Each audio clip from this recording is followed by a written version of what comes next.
Okay, I was talking about those who migrated. I don't blame those that want to japa. You know, initially I was saying don't japa. Do you hear me say that again? Japa if you want to japa. Because you look at the country and say, what future? If it goes on like this, what future? If it goes on like this, civil war is imminent.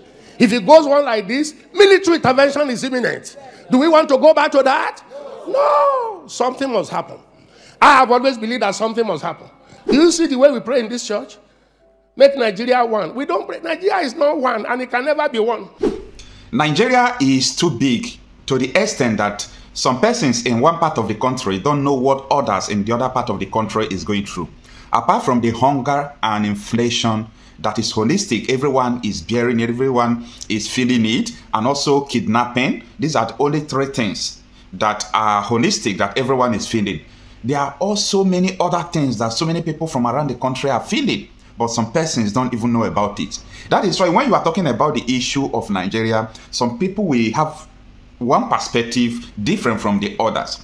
Yesterday, I was talking to one of my friends. We are planning on how to relocate him back to the southern part of the country. He's in Zamfara doing business, and he has been one of the victims of kidnapping. He was kidnapped last year, and I was telling him, what are you still doing in Zamfara state? Then I was telling him, like, talk to me. Tell me, what is it in Zamfara state? Because I've not been to Zamfara state. So tell me, how is it? How is the state of insecurity over there?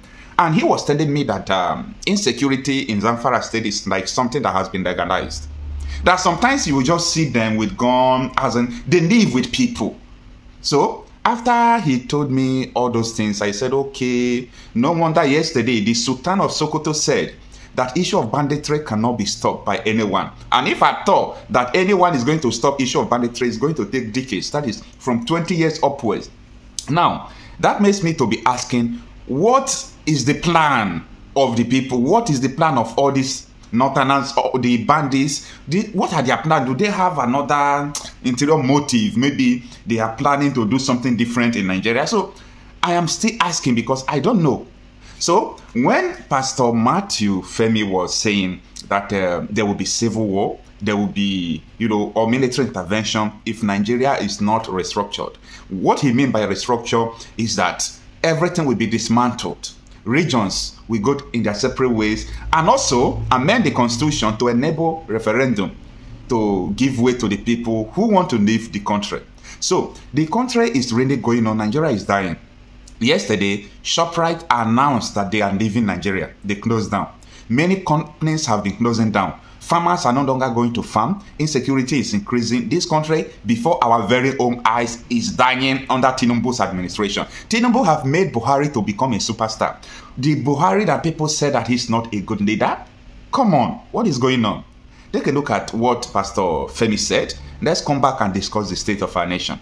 I pray God will give Ashtags the courage to do it, because it will affect even himself. It will affect all the APC powers. It will affect all the MDs of banks. The MDs of banks are the destroyer of this system. The powerful, the high and the mighty. He is stepping on their toes. I pray God give him the grace to do it. The next thing he should do, tell him if you know him, is to restructure this country. Nigeria is a fraud. One particular tribe repressing the whole of us. Did you hear what Central Bank governor wants to do? Just a department, the operation department of Central Bank, to be moved back to Lagos, where you have 99% of the headquarters of bank. The North is agitated. Don't take Abuja back to Lagos. They don't care. If you all become beggars, it's okay for their oligarchic mentality. I talk like no other pastor talk. I talk like no other pastor talk. Because I have seen into governance, I have seen into the church. And I know where the problem is in this country. Are you hearing me? They may not like what I'm saying, but they cannot dispute the truth. This country cannot go on like this. Okay, I was talking about those who migrated. I don't blame those that want to japa. You know, initially I was saying don't japa. Do you hear me say that again? Japa if you want to japa. Because you look at the country and say, what future? If it goes on like this, what future? If it goes on like this, civil war is imminent. If it goes on like this, military intervention is imminent. Do we want to go back to that? No. Something must happen. I have always believed that something must happen. Do you see the way we pray in this church? Make Nigeria one. We don't pray. Nigeria is not one, and it can never be one. We are different nations tied together by force. We should still be one country, but let everyone govern himself the way he likes. Are you hearing me? Let the Niger Delta have their oil. Let the East have their resources. Let the Yoruba people have their resources. Let the North have their resources. Let them manage their security. Give them state police. Let everybody guard his borders. Let everybody generate his economy. Why must we generate oil in the Niger Delta and take it to the North?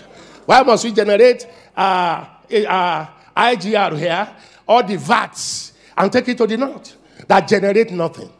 The 10 key northern states have Sharia. Sharia says no to alcohol. Sharia says no to tobacco. But alcohol and tobacco is what gives us VAT here. And you take the money from there to spend where you say you don't want, but you like the money. Fraud, unfairness, injustice. Where did we sit down to make Nigeria 36 states? Where did we sit down? Nigeria was negotiated 3 regions. North, West, East. 1963, by plebiscite, Midwest came in. Where did we sit down and say we shall be 36 states plus Abuja, and the biggest one taken to the North? More local governments. Then we came with federal character. You are qualified, but from the tribe you came from, you can't be qualified. Now, you can't pass any law in that National Assembly without Northern approval. They are in larger quantity. Deliberately made so. So how do we go from there? But come to think of it, if not for the bad elements we have in a country, what is hard to divide the country? What is hard to bring this country back to regional governments? Now, I know that a lot of people are saying, do you think that if they share this country, this insecurity, everything will stop? Yes, it will stop in so many parts. Let me tell you, like in the south now, in the Niger Delta area, if they have their own region or their own country, there is nothing like insecurity that will happen. Believe me. Because I believe that these people know themselves very well. You see all the northerners, if you give them their own particular country where all of them are bandits, or so many of them are bandits, they won't start kidnapping each other because they have a purpose. So if you give them their own region or their own separate country to manage, they can't start kidnapping each other. So if it is the bandits that want to rule them, let it begin to rule them. That is it. Then if the Yorubas have their own country, they will know how to strategize. Now, because if, like all these bandits, if they enter Yoruba land and maybe Amatokwa, those people begin to kill them, you will see other regions saying, stop killing them. It's extrajudicial killing. It's this, it's that. This one Nigerian factor is destroying everything. One Nigeria factor is destroying everything. Come on, if, let me say, the eastern part of the country, they are in their own country, I believe to command, to govern, to secure, everything will be very, very easy. Believe me, there is no unity in diversity. There is absolutely no unity in diversity.